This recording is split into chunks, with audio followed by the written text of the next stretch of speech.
외국 어떤 교회에서 젊은 여집사님들과 또 권사님들이 같이 모여서 친교실에서 같이 이런저런 이야기를 나누는데 그중에 젊은 여집사님 한 분이 이렇게 말했대요. 왜 하나님 나를 이렇게 만들었을까? Why God made me like this? 그 말은 뭐냐 하니까 지금 너무 힘들다는 거예요.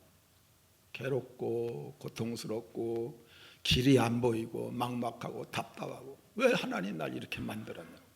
그때 연세 많은 권사님 한 분이 이렇게 말했대요. 그런 말 하지 말라고. 아직 하나님은 당신을 완성시키지 않았고 지금도 만들어가고 계시는 과정입니다. God has not made you yet. 아직 다 만들지 못했다는 거예요. He is making you now. 지금 현재 만들어가고 있는 과정이다. 여러분, 지금 우리의 인생의 삶은 항상 불완전한 거예요.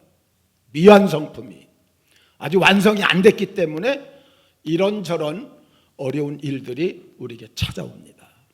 그것 때문에 고통스러워하고 힘들어하고 괴로워하고, 여러분 진짜 고난이 있는 모든 성도님들 잘 이길 수 있기를 바랍니다.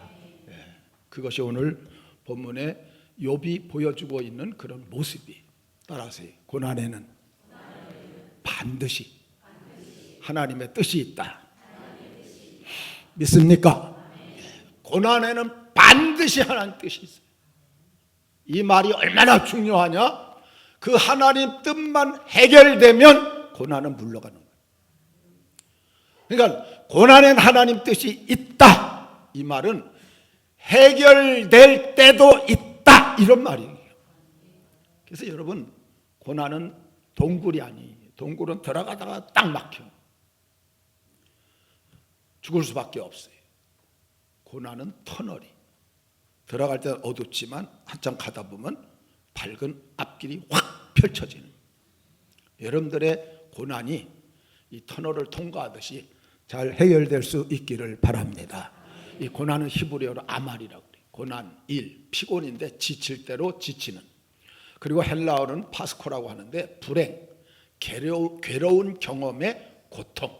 그래서 현재 내 삶에 좀 힘들어하는 일, 어려워하는 일, 어떤 때는 불가능한 일, 또 고통스러운 어떤 상처받은 이런 것들이 있다 그러면 지금 내가 고난 속에 있다는 거예요.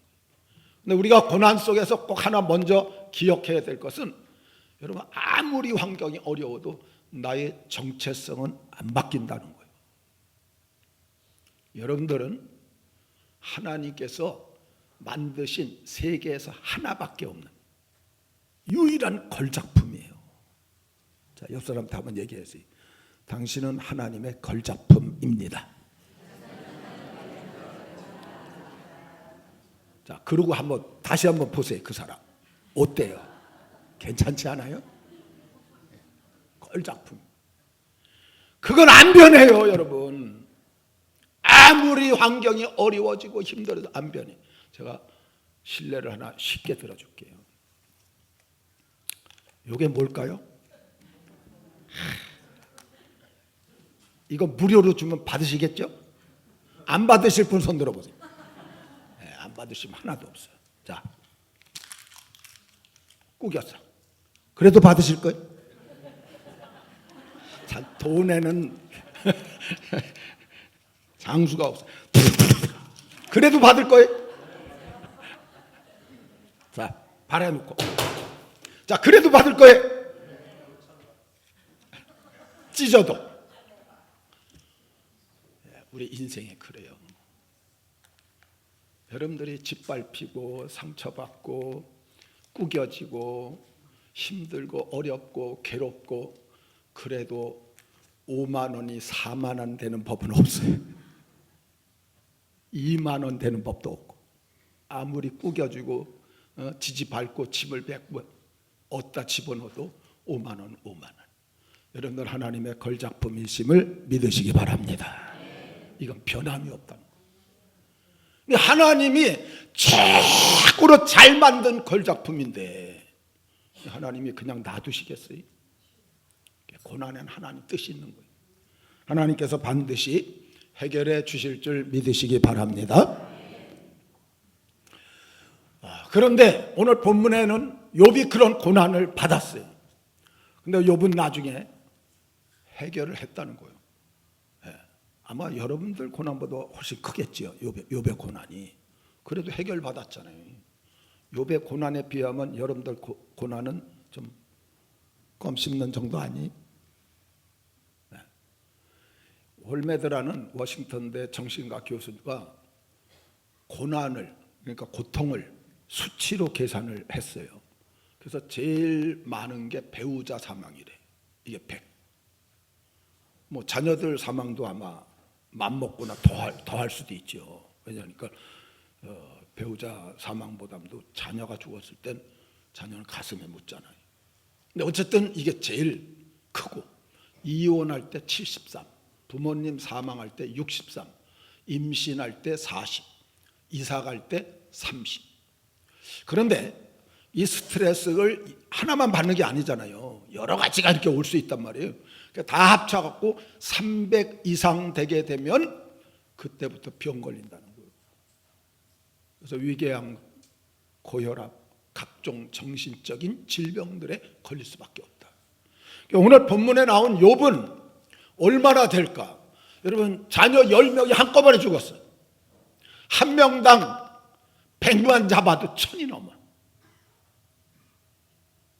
그의 몸이 악창이 났어요. 그래서 얼마나 아픈지 밤이 되면 뒤척거리면서 잠을 못 자니까 아침 오길 기다리는. 원래 밤이 되면 고통스러운 사람은 더 고통스러워. 거기에다가 재산이 다 날라갔어요. 양 7,000마리. 우리처럼 뭐 조금이 아니. 낙타가 3,000마리. 소가 500결이. 결이는 2마리씩이에요. 그러니까 소가 500마리. 1,000마리. 한꺼번에 다 날라갔어요. 그 하나씩 수치를 따지면 얼마나 되겠는가. 나중에는요, 밖에 나가서 집에도 못 있고 쫓겨났어요. 밖에 나가서 기와장으로 너무 가려우니까 막 기와장을 긁고 있는데 자기 집 종들도 혹은 이웃집 아이들도 친척들도 이웃집 모든 사람들, 욥기 19장 읽어보세요. 다 싫어했대. 다 싫어했대. 좋아하는 사람이 단 한 명도 없어졌어. 그런데 거기에다가 마지막까지 나를 좀 이해하고 돌봐줘야 될 아내까지 하나님 욕하고 죽으라고 버린 거 아니에요. 그래서 어떤 학자가 뭐라고 말했냐니까 욥이 당한 고난의 수치는 3,000이 넘는다. 300이 아니라 그 10배가 넘는다는 거예요. 여러분, 이건 그냥 죽는 거예요. 인생을 그냥 포기할 정도. 근데 오늘 본문을 갖다 욥기서를 쫙 읽어가다 보면 42장에 보면 욥이 끝까지 이기고 나중에 2배를 얻고 행복을 되찾는 모습. 저는 항상 제가 좀 이것저것 좀 생각하길 좋아하는 사람이라 나중에 그 아내는 남편에게 어떻게 했을까? 이런 생각이 좀 들어요. 하나님 욕하고 죽으라고 했던 아내. 욥이 딴 여자를 얻었을까? 그런 것 같지는 않아요. 성경에 그렇게 안 나오니까. 다시 용서를 했을 텐데 어땠을까?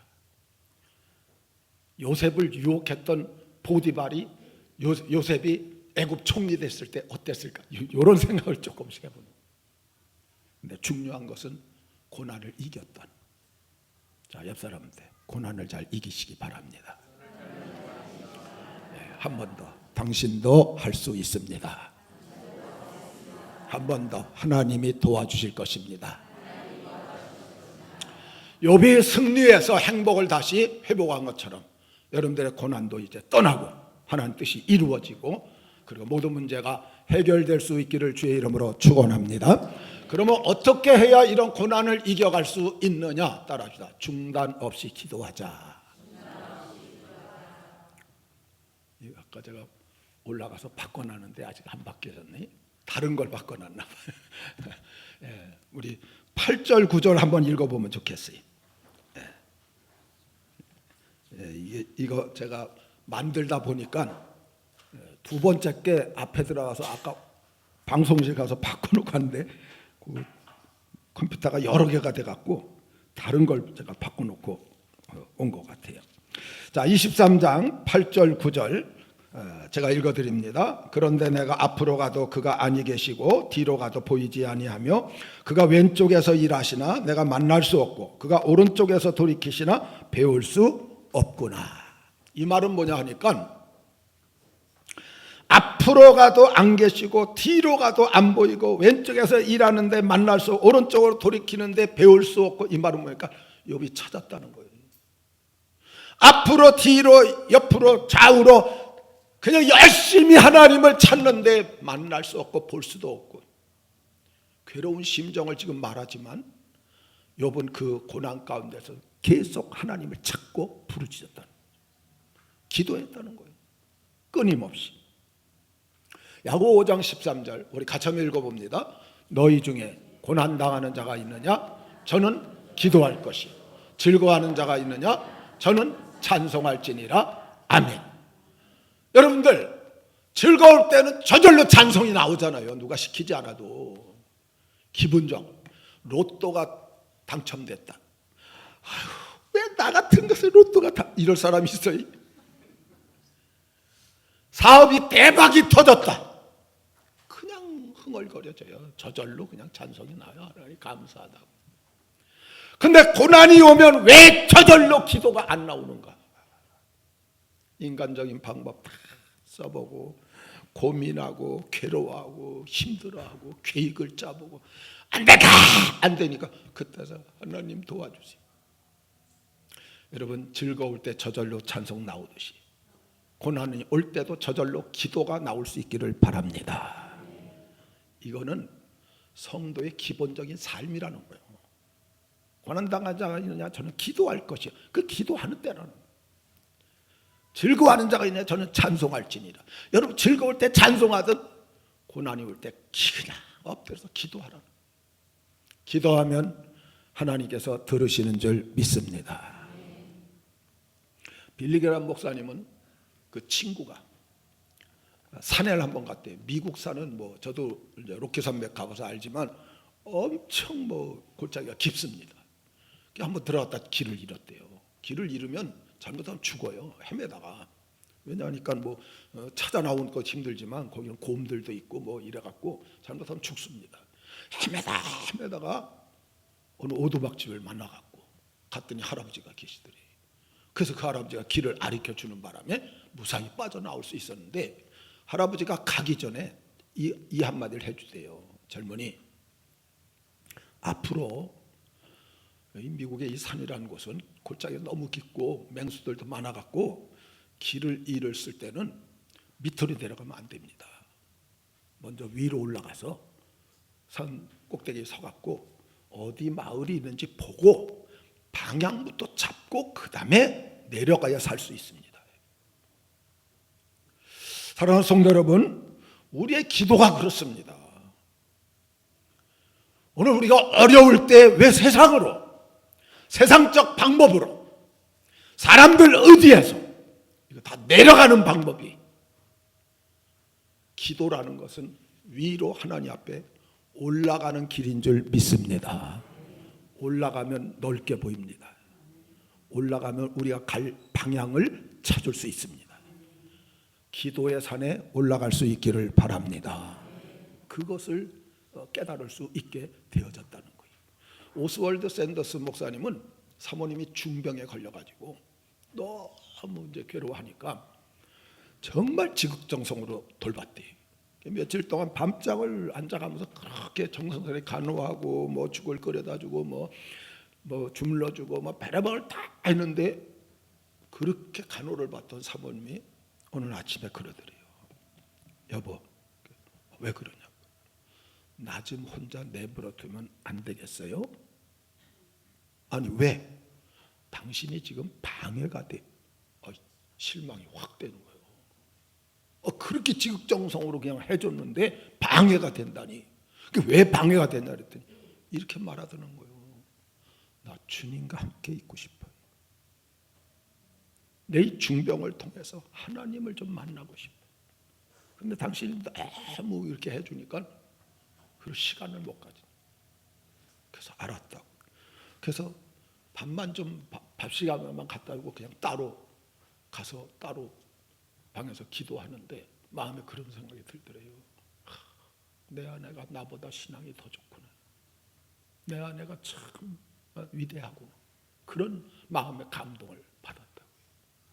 여러분, 주님과 만나는 시간, 기도의 시간인 줄 믿습니다. 주님 만나고 하나님 만나고 이 기도의 산에 올라가게 되면 결국 하나님께서 우리에게 다 보여줘요. 잘못했으면 회개하게 깨닫게 해주고요. 그리고 어려운 문제가 있으면 하나님께서 간섭하셔서 그거를 해결해 주시니까. 의사는 상처를 치료하지만 하나님은 병을 치료하는 거예요. 그 차이가 뭐냐? 상처는 드러난 거예요. 겉에 이런 상처 이렇게 드러난 거예요. 치료해 줘요. 그러나 그 뿌리까지 치료가 안 돼. 안 걸린 사람 예를 들면 암을 수술할 때 여기 요만한 게 여기 생기게 되면 그것만 떼냅니까? 이만큼을 떼내지. 더 많이 떼내는데도 왜 또 재발이 일어납니까? 못 찾는 게 많은 거예요. 이 병의 뿌리까지 이건 의사가 안 되는 거예요. 그러니까 의사는 그냥 드러난 상처, 나타난 암의 종기라든지 그것만 도려내는 거지 병의 뿌리까지 치료하는 것은 하나님이신 줄 믿습니다. 이건 인생의 삶이 똑같아요.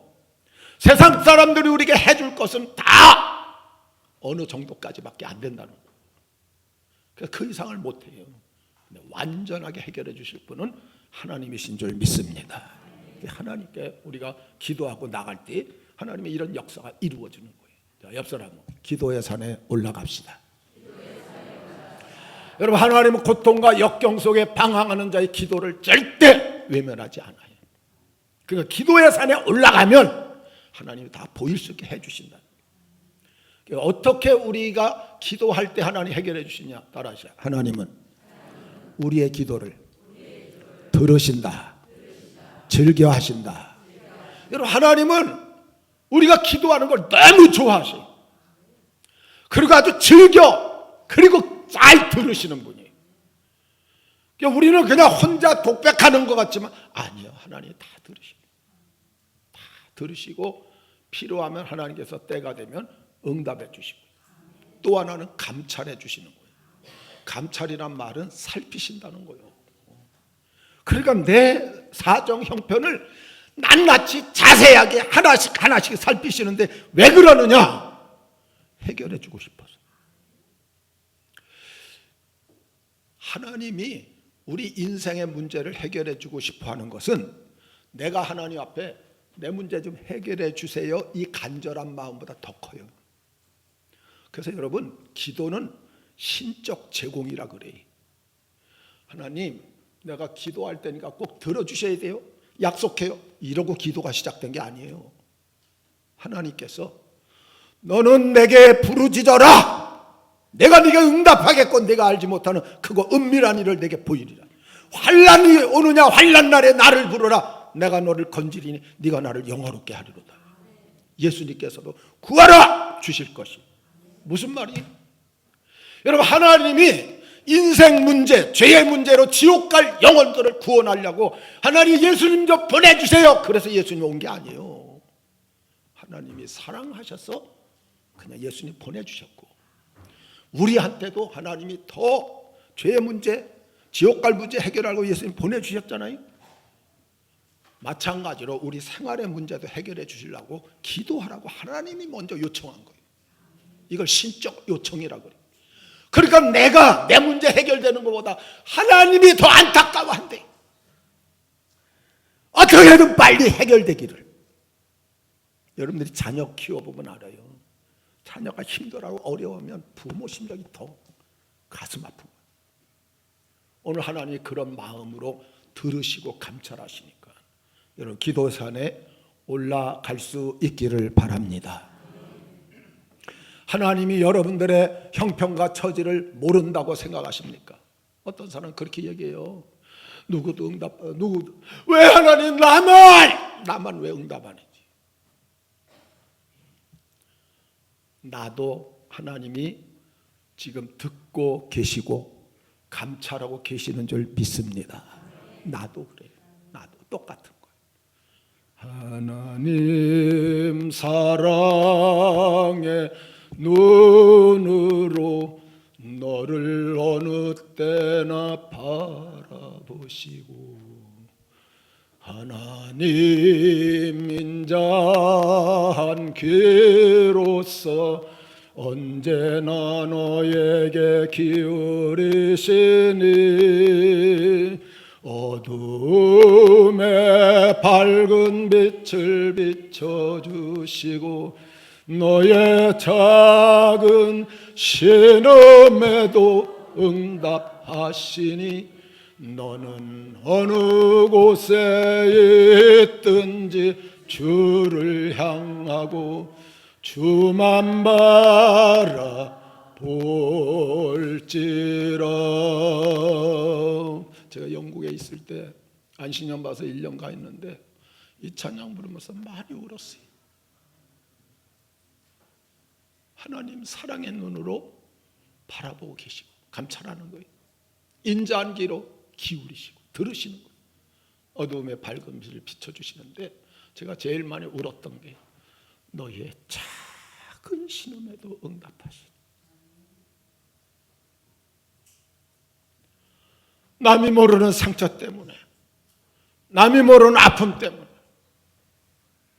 여러 가지 고통 뭐 생활 문제든 물질 문제든 자녀 문제든 건강 문제든 부부 문제든 어쨌든 문제 때문에 내 마음의 아픔과 고통이 가득 차서 누구한테도 말하지 못하고 주여 이 신음을 응답하신다. 너의 작은 신음에도 어찌할꼬 여기에도 응답을 하신다. 그래서 이 찬양 부르면서 그때 많이 눈물을 흘렸는데 그래서 이 찬양만 하면 좀 마음이 좀 감동이 돼요. 여러분들에게도 작은 신음이 있을 거예요. 여러분 응답하실 줄 믿으시기 바랍니다. 하나님은 빌립보서 2장 19절 20절 보면은 우리의 간구하는 것도 들으시지만 생각만 해도 넘치게 하시는 분이 하나님이시라. 사랑하는 성도 여러분, 정말 이제부터 기도의 산에 올라가서 고난의 문제를 해결하고 정말 회복의 은총을 누리고 주 안에서 다시 복되게 살 수 있기를 주의 이름으로 축원합니다. 두 번째가 따라합시다. 비전에 대한 믿음을 갖자. 기도 다음에 믿음이에요. 기도는 하는데 잘 안 이루어질 때 어떤 면에서 믿음이 부족할 때가 많아요. 네, 이게 바꿔졌네. 네, 아까 10절이 절로 가야 되는데 나는 앞에다 바꿔놨는데 두 번째로 바뀌어져 있어요. 근데 어쨌든 10절에 보니까 나의 가는 길을 오직 그가 아시나니 나를 단련하신 후에는 내가 숨금같이 나오리라. 욥은 그렇게 힘들고 어려워도 이 하나님께 대한 믿음은 변하지가 않는 거예요. 그래서 2장에 보게 되면 입술로 범죄치 아니하였더라. 자녀가 다 죽어도 재산이 다 날아가도 입술로 범죄치 않는데 하나님의 뜻을 그냥 다 받아들이고 나가는 그런 모습을 가졌다는 거죠. 자, 13절 14절 같이 한번 읽어봅니다. 하나님은 마음에 작정하신 뜻대로 행하시는데 아무도 돌이킬 수 없고 우리가 이해 못해도 그대로 행하신다. 13절 14절에 그렇게 나와요. 하나님 작정하신 뜻대로 이루어 가셔요. 근데 누구도 막을 수가 없어요. 하나님 뜻을. 그리고 우리도 이해가 안 돼도 하나님 그대로 일을 이루어 가시니까 하나님께 대한 그 믿음만 갖고 있으면 하나님이 어떻게 하든지 결국 가게 되면 해결해 주시는 거죠. 그러니까 그 믿음이 우리에게 필요하다는 거예요.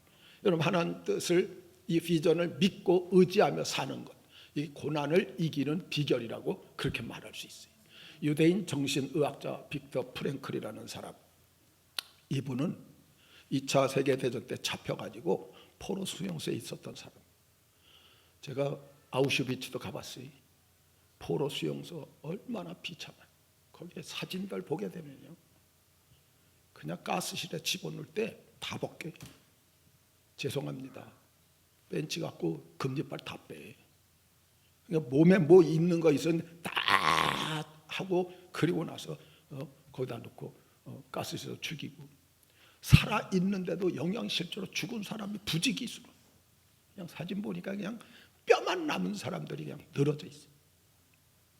여러분, 죄송합니다. 독일 그 장교가 지나가는 유대인 그냥 빵 쏴요. 죽어요. 왜 쐈느냐? 총연습이요.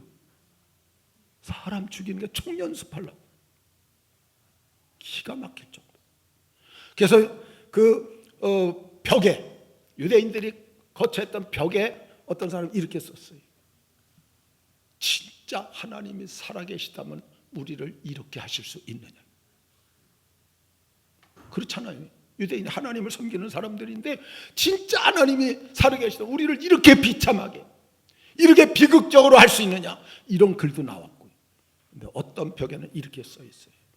그래도 나는 하나님이 살아계심을 믿는다. 왜냐? 구름 뒤에 태양이 있기 때문이다. 이렇게 써요. 먹구름 뒤에 찬란히 빛나는 태양이 있듯이 여러분들의 고난 뒤에 하나님이 계시다는 거예요. 이 하나님이 나를 지금도 들으시고 감찰하시는 하나님으로 믿게 되면, 그리고 하나님이 나를 사랑하시는 하나님의 성경의 말씀들을 믿게 되면, 이 믿음을 가지면 고난을 얼마든지 이겨나갈 수 있다는 거죠. 그래서 이 프랭클이 한 말이, 고난 속에서 포기한 사람들에게 고난은 저주지만 고난의 의미를 발견한 사람들에게 고난은 놀라운 축복이 된다. 고난은 놀라운 축복이에요. 따라합시다. 고난은 위장된 축복이다. 겉으로는 고난인데 속에 복이 들어있는. 그래서 잘 이기면 이게 축복이 되는 거예요. 왜냐? 하나님이 준비하시기 때문에 잘 될 거예요. 비전을 믿으면 일어설 거예요. 자, 옆 사람한테 격려 한번 하세요. 하나님이 준비하고 계십니다. 잘 될 것입니다. 좋아질 것입니다. 고난 속에 희망이 없다고 절대 생각하지 마세요. 따라서 희망은 하나님이 갖고 계신다. 할렐루야. 희망 하나님이 갖고 계셔요. 그러니까 우리 마음에 그걸 뺏기면 안 돼. 마귀는 그것 뺏어야 이제 모든 걸 다 포기하는. 우리 음성을 들으시는 하나님이 살아계셔. 비전을 주시고 미래 축복을 약속하셔. 여러분, 사라가 90세, 89세까지도 자녀가 없었는데 하나님은 아브라함한테 100세 아들을 낳을 것이라. 그런데 90세가 돼갖고 사라가 아들을 얻는데 로마서 4장에 보니까 이렇게 나와요. 사라가 태가 다 다쳤어도 그 믿음이 연약해지지 아니하였고. 한나 잘 알잖아요. 본인 나 때문에 자녀를 못 낳고 항상 격동을 시켜가지고 괴로워서 식음을 전폐하고, 근데 그냥 얼굴이 술 먹은 사람처럼 그렇게 하나님 앞에 나가서 매달리다가 하나님의 약속을 딱 받고 나니까 그 다음부터 그냥 완전 믿음으로 편안하게 살다가 사무엘을 얻는데 그가 이스라엘 지도자가 돼. 요셉을 보세요. 여러분, 요셉이 나중에 형들이 왔을 때 이렇게 말을 해요. 형들이요, 당신들이 나를 팔았다고 생각지 마시오. 당신들이 나를 판 게 아니라 하나님이 나를 이곳에 보낸 것인데, 당신들의 생명을 살리려고 하나님이 먼저 나를 이곳에 보낸 것입니다. 무슨 말이? 창세기 37장의 꿈을 얘기하는 거예요. 형들이 와서 절하고 자기가 다 그들을 갖다 먹여 살릴 꿈을, 비전을, 하나님께서 주신 비전을 요셉은 끝까지 붙들고 왔었다는 걸 그 글에서 알 수가 있어요. 헬렌 켈러는 삼중고를 겪은 여인이 앞도 못 보지요, 듣지도 못하죠, 말도 못하지. 그런데 나중에 설리번이라는 여선생을 통해 가지고 보지는 못하지만 듣지 못하고 보지 못하지만 말은 할 수 있게 돼. 자기 생각을 말로 표현해서 연설도 하고 나중에 유명 인사가 됐는데 기자가 와서 질문을 이렇게 했습니다. 혹시 앞 못 보는 맹인과 듣지 못하는 농인과 누가 더 불쌍하다고 생각하십니까? 왜? 지금 헬렌 켈러는 보지 못하고 듣지 못하는데 말을 하거든요. 그때에 헬렌가 이렇게 말을 했다 그래요. 보지 못하는 맹인과 듣지 못하는 농인이 불쌍한 게 아니고 정상으로 보고 들으면서도 비전이 없는 사람이 불쌍한 사람입니다. 자기는 못 보고 못 듣고 못 말해도 비전을 갖고 진행해서 지금까지 와서 이렇게 올라설 수 있었다. 주의 약속하신 말씀 위에서 우리 찬양하잖아요. 세상 염려 내게 엄습할 때 말씀으로 힘써 싸워 이기며 약속 믿고 굳게 서리라. 하나님의 약속 믿고 굳게 서시기를 바랍니다. 그게 우리가 해야 될 일이고 그렇게 할 때 우리가 이길 수 있다는 거예요. 그래서 로마서 1장 17절 이렇게 말했어요. 따라합시다. 오직 의인은 믿음으로 말미암아 살리라. 여러분 믿으시기 바랍니다. 거기 오직 의인이란 말은 로마 교인들인데 로마서를 써보내는 거니까 이미 예수 믿은 사람들이 예수 믿어서 죄가 용서되었으니까 의인이 된 거죠. 근데 오직 의인도 믿어야 산다는 거예요. 믿음으로 살리라. 여러분 우리가 예수 믿어서 끝나는 게 아니고 예수 믿어도 믿음을 가지고 말씀을 믿고 나가야 우리가 살아갈 수 있다는 거예요. 그래서 구원 얻는 믿음이 자라날 때는 생활의 믿음이 돼요. 이거 조금 어떻게 보면 달라요. 구원은 믿음은 다 똑같아. 근데 이게 자라나는 믿음은 조금씩 다 달라요. 믿음이 적은 자들아, 제자들 풍랑이는 바닥에서 책망을 했어요. 수로보니게 여인에는 여인아 네 믿음이 크도다. 누구는 크고 누구는 작고 구원 얻는 믿음이 아니에요. 그 구원 얻는 믿음이 얼마나 성장을 하느냐. 자라나는데 작은 믿음도 있고 큰 믿음도 있고 이거 예수님이 구별해 주는 거예요. 여러분 진짜 큰 믿음을 가지고 그 믿음으로 고난을 이기고 주 안에서 승리하며 살아가시기를 주의 이름으로 축원합니다. 마지막 세 번째가 말씀 중심의 신앙인데 이것은 말씀대로 순종하는 삶을 말하는 거예요. 11절 12절 같이 읽어봅니다. 내 발이 그의 걸음을 바로 따랐으며 내가 그의 길을 지켜 치우치지 아니하였고 내가 그의 입술의 명령을 어기지 아니하고 일정한 양식보다 그 입의 말씀을 귀히 여겼구나. 아멘. 내 발이 그의 걸음을 바로 따랐다. 고난 속에서도 좌우로 치우치지 아니고 말씀대로 살았다는 거예요. 그렇게 어려운데도 모든 재산이 다 날아가서 알거지가 되고 자녀들 다 죽어버리고 아내도 욕하고 다 싫어하는데도 나는 말씀대로만 살 거야. 여러분 저도 이렇게 쉽게 얘기하지만 그 상황이 되면 얼마나 괴로워요. 그래도 욥은 그렇게 살았대.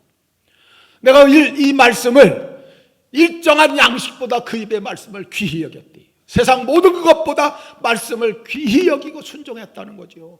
일정한 양식이 뭐예요? 하루에 3끼 먹는데 밥은 안 먹어도 말씀은 먹고 말씀대로 순종해 나가는, 이게 욥의 모습이었다는 거죠.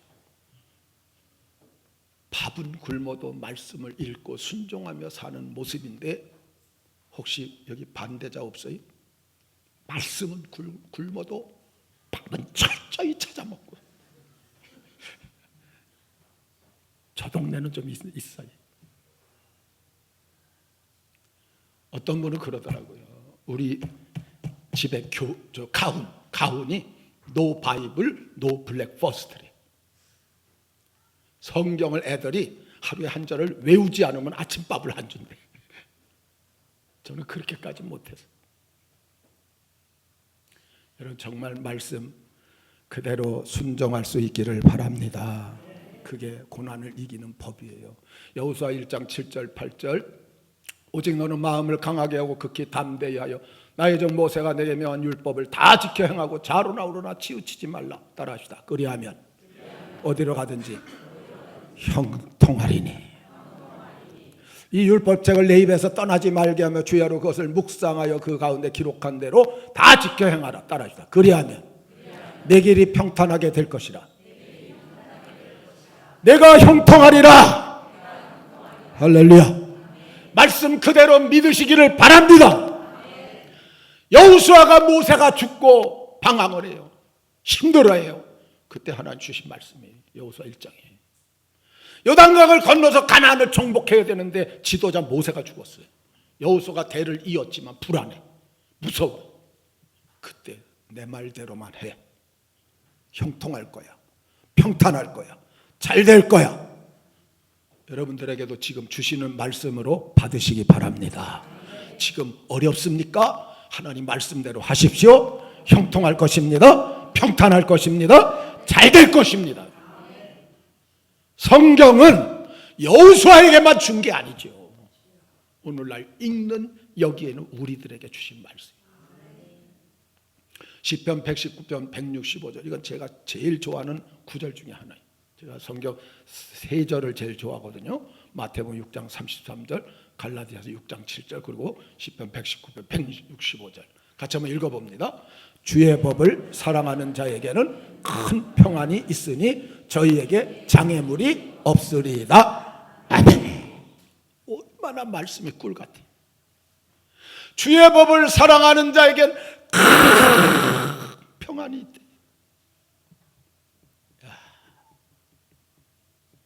염려, 근심, 걱정이 없다는 거예요. 거기에다가 장애물도 없대. 장애물도 거칠 것 없이 나갈 수 있다. 고난이 없다는 말은 아니에요. 여러분, 요셉은 창세기 39장 2절에 보니까 저가 보디발의 집에서 형통한 자가 돼요. 성경을 자세히 보셔야 돼요. 형통한 자. 그러니까 요셉은 요셉 인물이라는 자체가 형통한 자래. 형통이 온 게 아니고 요셉이 형통한 자래요. 그러니까 가는 데마다 형통이 이루어진. 그래서 요셉이 보디발의 집에서 총무가 되고 감옥에 억울하게 들어갔지만 거기서 재반 사무를 다 맡고 결국은 나중에 애굽 총리가 됐어요. 말씀에 순종할 수 있기를 바랍니다. 욥도 결국은 이렇게 힘든데도 나의 가는 길을 오직 그가 아시나니 나를 연단하시오에 내가 순금같이 나오리라. 말씀을 붙들고 일정한 음식보다 그 말씀 순종하려고 길을 쓰면서 애쓰다가 욥기 42장에 보니까 2배의 축복을 받아요. 저는 간혹가다 이런 생각을 해봐요. 다시 회복됐을 때 욥의 아내가 욥을 어떻게 봤을까? 요셉이 총리 대신이 됐을 때 그를 유혹하다가 감옥에 보낸 보디발의 아내는 요셉을 어떻게 봤을까? 좀 생각을 해요. 얼마나 부끄럽겠어요. 여러분, 욥처럼 말씀대로 끝까지 순종해서 회복의 은총을 누리시기를 축원합니다. 조지 물러 5만 번 기도에 5억 불을 받아서 10만 명이 넘는 고아를 키운 사람이에요. 이 사람 독일 사람인데 영국 가서 그렇게 그런 일을 했어요. 옛날에 어려울 때. 근데 이분은 한 번도 사람을 찾아가 본 적이 없대요. 그냥 기도만 해서 받았어요. 누가 다 가져온 거예요. 그래서 당시 이렇게 잘 진행한 비결이 뭐냐 그랬더니 따라오라고. 2층에 올라갔더니 다락인데 거기에 이거라고. 거기에 보니까 방석이 하나 있는데 가운데 구멍이 2개 뚫려 있더래요. 얼마나 거기 무릎 꿇었는지 그 무릎 꿇은 자리가 방석에 헤어져 갖고 뻥 뚫어져 있더래요. 그가 이런 말을 했어요. 내 마음은 하나님 뜻을 즐거워합니다. 이것이 언제나 최선이라는 것을 나는 조금 더 의심하지 않습니다. 아무리 힘들어도 하나님 말씀을 즐거워하는 게 최선입니다. 하나님은 내가 원하는 것을 주시지 않을 수도 있습니다. 그러나 그것이 없이도 지낼 수 있는 은혜를 주십니다. 예전에는 내가 원하는 것을 급한 마음으로 아주 완강하게 맹목적으로 구했는데 하나님은 내가 구한 것을 주시지 않았습니다. 대신 그것 없이 지낼 수 있는 은혜를 주셨습니다. 이제 나는 하나님의 인도하시는 방법을 사랑하게 되었고 두려움은 멀리 사라졌습니다. 오 하나님의 뜻이 이루어지이다. 나는 온 마음을 다해 하나님 뜻에 순복하기를 원합니다. 하나님의 뜻이 최선임을 의심치 않기 때문입니다. 하나님은 내가 구한 것을 주시지 않을 수도 있습니다. 그러나 그것 없이 지낼 수 있는 은혜를 주십니다. 여러분 하나님 앞에 간구하고 그리고 믿음을 가지고 말씀대로 순종해 나가면 둘 중에 하나예요. 하나님의 응답은 해결해 주시든지 그걸 이길 수 있는 능력을 주시든지 둘 중에 하나. 그러니까 여러분이 하나님 앞에 이렇게 말씀대로 사는데 해결이 안 돼도 부족함이 없다는 거예요. 은혜가 충만히 임하니까. 해결이 안 돼도 그것 때문에 포기하거나 좌절하거나 낙심하지 않는다는 거예요. 실망하지 않는다는 거예요. 그 가운데서도 은혜로운 믿음으로 나갈 수 있도록. 그런데 결국은 하나님께서 다 해결해 주신다는 거죠. 그게 오늘 욥이 보여주는 거예요. 그렇게 어렵게 가고 나중에 친구들이 와갖고 막 질타를 해요. 그래서 친구들은 사실은 사단의 앞잡이 노릇을 했었어요. 막 너 죄 때문에 그런다고 막 다 견디고 났더니 욥이 하나님께서 올려주시는 모습을 우리에게 보여준 것입니다. 명성교회 김사만 목사님이 존경하는 장로님이 계시는데 이 장로님은 괌으로 이민을 갔다 그리. 근데 얼마나 믿음으로 말씀으로 사는지 모르. 그래서 그냥 존경스러울 정도, 목사님이 존경스러울 정도면 얼마나 철저했겠어요. 그런데 괌에 1970년도에 괌에 갔을 때 이분이 태권도 교관이래요. 그래서 태권도 사범이라 가갖고 이제 체육관을 차리고 태권도를 가르치니까 아이들이 많이 몰려오고 어른들도 오고 이래서 사업이 꽤 잘 되니까 거기 그냥 미국 군대에서 그냥 자기를 교관으로 불러가지고 그래서 그냥 군대에서 돈 받고 여기서 돈 받고 또 어떤 공무원들 또 필요한데 이런 데서 또 얼마나 그냥 불이 났게 하는지 한 10여 년 정도 잘했대요. 근데 80년대 들어서 누가 나타났느냐? 이소룡이가 나타났대요. 아시죠? 쿵. 이소룡이가 그냥 영화를 찍었는데 이게 대박이 나니까 미국 사람들이 다 그쪽으로 몰려갔고 체육관도 운영이 안 되고 군대에서 하던 그것도 다 뺏기고 결국은 손을 놓을 수밖에 없을 정도가 됐대요. 돈은 좀 벌었지만 손을 놓게 되니까 하나님 뭐를 하면 좋겠습니까? 그때 건설업을 해야 되겠다는 마음이 생겨서 건설을 시작을 했대요. 그래서 땅을 갖다 이렇게 살라고 하는데 미국 사람들이 그 괌은 뭐 그 당시는 아주 황폐했었으니까 전쟁 지나고 뭐 제대로 된 곳이 아니니까 막 땅을 거저주고 막 이래 갖고선 그런 데다가 건물 지어서 팔고 하는데 그때 어떤 일이 벌어졌냐? 일본 사람들이 그걸로 이민을 괌으로 많이 왔다는. 일본 사람들이 오니까 그 사람들한테 집을 지어 갖고 그냥 수십 채를 팔아요. 어떤 데는요 80만 달러에 지었는데 1200만 달러를 받았대. 왜? 지어놓고 나서 땅값, 집값이 막 뛰어버리니까 사람들이 막 오니까 그냥 뭐 하루가 다르게 올라가니까.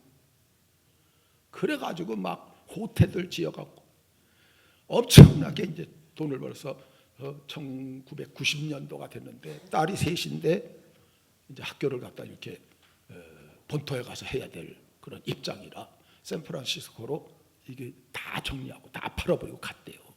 근데 이 팔 때도 그냥 사람들이 몰려오니까 그냥 비싸게 다 팔고 갔어요. 7년 동안 아이들 갖다 키운 다음에 그 다음에 이분이 다시 괌으로 왔는데 이게 그냥 관광이고 뭐고 다 죽어버린 거예요. 다 죽은 상태가 되니까 이분 떠나자마자 그때부터 하락이 된 거예요. 거기가 일본 사람이 꽉 차버려가지고 하락이 되니까 올 사람도 없고 하니까 이게 땅값이 떨어지고 집값이 떨어져갖고 왔더니 1200만 그 달러에 그 팔았던 그 집 있잖아요. 그걸 80만 달러에 다시 샀대. 그리고 4천만 달러 받았던 거 800만 달러에 다시 또 사고. 그래서 여러 채를 사고 났더니 이제는 그냥 중국인들이 몰려오더라는 거예요.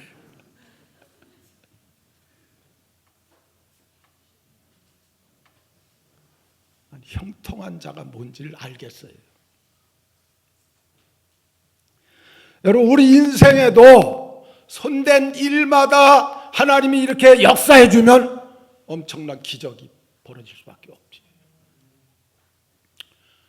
오늘 우리가 중단 없는 기도는 하나님의 관심을 끌어요. 비전에 대한 믿음은 하나님을 감동시키고, 말씀 중심의 실천적인 신앙은 하나님의 축복을 받게 되어져 있습니다. 성경에 나온 인물들 다 그런 거예요. 이건 설명 안 드려도 돼요. 혹시 고난 속에 있습니까? 욥을 본받으시기를 바랍니다. 욥은 인내하면서 이렇게 살았더니 회복했어요. 야고보서 5장 11절에 보면 우리가 욥의 인내를 아나니, 하나님은 은혜롭고 자비롭고 노하기를 더디하시고 너무 좋으신 분이라 우리도 욥과 같이 하게 되면 오늘날도 하나님이 그렇게 역사하신다고. 중단 없이 기도하시고 비전에 대해서 믿음을 가지시고 말씀 철저히 실천하면서 고난을 해결하고 주 안에서 다시 행복하게 사시기를 주의 이름으로 축원합니다.